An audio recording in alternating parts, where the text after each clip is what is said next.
ఎన్నికలకు ముందేమో బాబు షూరిటీ, భవిష్యత్ గ్యారంటీ.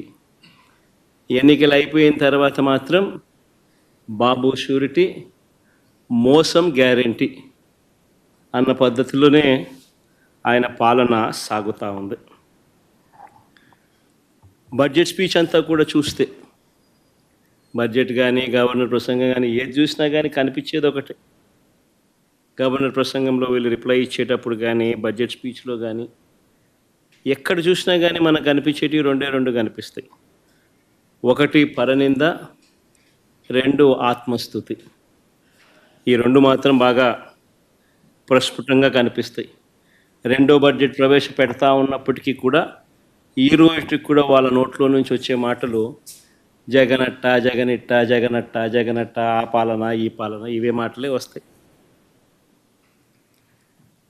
కానీ ఎన్నికలప్పుడు వాళ్ళు ఇచ్చిన మాటల విషయం ఏమిటి, ఎన్నికలప్పుడు వాళ్ళు ఇచ్చిన హామీల విషయానికి ఏమిటి, వాటికి సంబంధించి ఏం చెప్తున్నారు, ఆ సూపర్ 6, ఆ సూపర్ 7 విషయాలు ఏమిటి, ఆ మేనిఫెస్టోలో మీరు 143 హామీలను ఇచ్చారు, ఆ 143 హామీల పరిస్థితి ఏమిటి అని చెప్పి అడిగితే మాత్రం వాళ్ళ నోట్లలో నుంచి ఏ ఒక్కరి నోట్లో నుంచి కూడా సమాధానాలు కూడా సరిగ్గా రావు.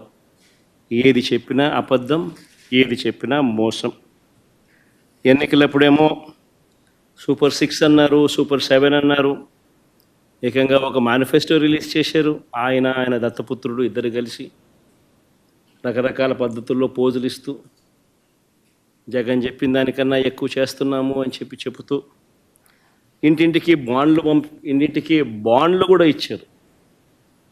బాండ్లతో పాటు కరపత్రాలు కూడా ప్రచురించారు. ఇవన్నీ కూడా ప్రతి ఇంటికి కూడా పంచడం జరిగింది. అధికారంలోకి వచ్చిన తర్వాత రెండో బడ్జెట్ ఈరోజు ప్రవేశపెట్టారు. మొదటి ఏడాది అయితే టోటల్గా కేటాయింపులు చూస్తేనే అరకొర. అది కూడా బడ్జెట్ వరకే. ఇచ్చింది ఎంత అని